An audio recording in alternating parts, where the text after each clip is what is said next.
حالا هم مهمانای خیلی شیرین و دوست داشتنی داریم که آنیا جان بر شما معرفی می‌کنه. بله، قسمت که هدیه نازنین گفت در بخش دبستان ما امروز هم مهماندار هستیم که سمیع الله جان، مهیا جان و همچنان مروه جان با خود داریم.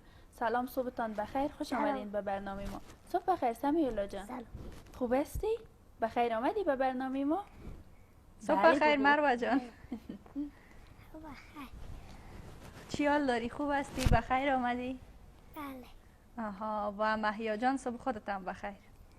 مهیا قاره سرما و خودت. چرا؟ حتما به خاطر که چاکلیت ندادیم برش. قرض باشه. بله. خوب هستین؟ بله خوب هستیم. خب سمیع الله جان صنف چند هستی؟ آمادگی. صنف آمادگی، صنف نرسری هستی. مهیا جان خودت صنف چند هستی؟ اول. صنف اول. و مروه جان صنف چند است؟ آمادگی. بسیار صنف خوب. اول و صنف آمادگی هستن. خب چی توفه آوردین برای ما در برنامه؟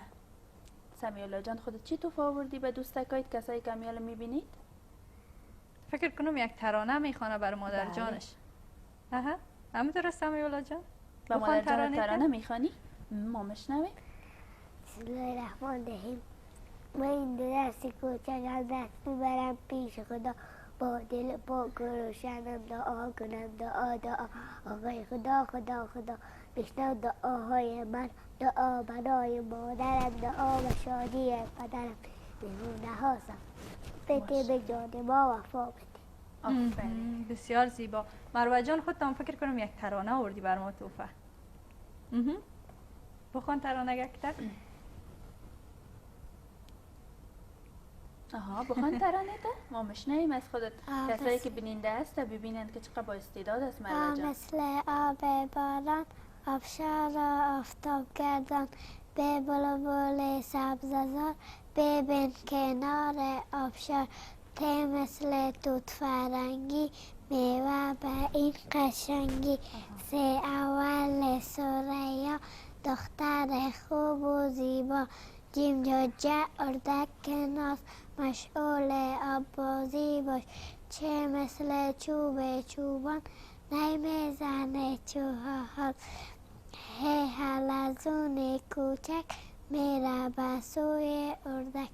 بسیار آفرین. زیبا. دلابلای صحبتای خود ترانه خود گفت که توت فرنگی. خودت هم خوش داری توت زمینی ده؟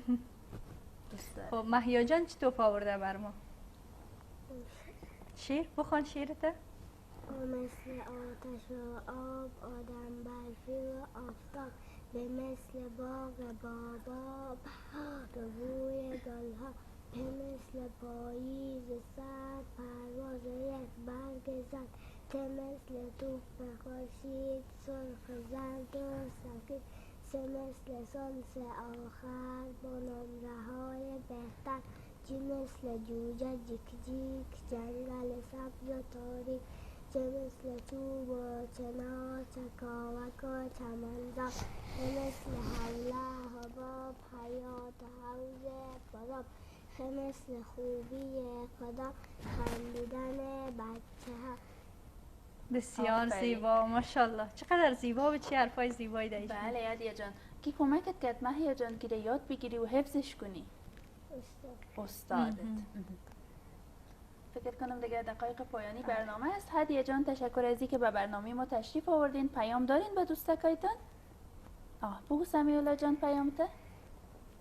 پیام. بله، همیشه دوستکای درس بخوانن، بازی گوشی نکنن و مثل سمیع الله یک بچه با استعداد باشن. آها، بسیار خوب آنیا جان. فکر میکنم دیگه بله. دقایق اخیر برنامه رسیده، باید با دوستای عزیز ما خداحافظی کنیم. ممنون همه شما عزیزان هستیم که تا دقایق اخیر برنامه ما را همراه بودین. تا دیدار بعد، الله نگهدار همه ما و شما. بله.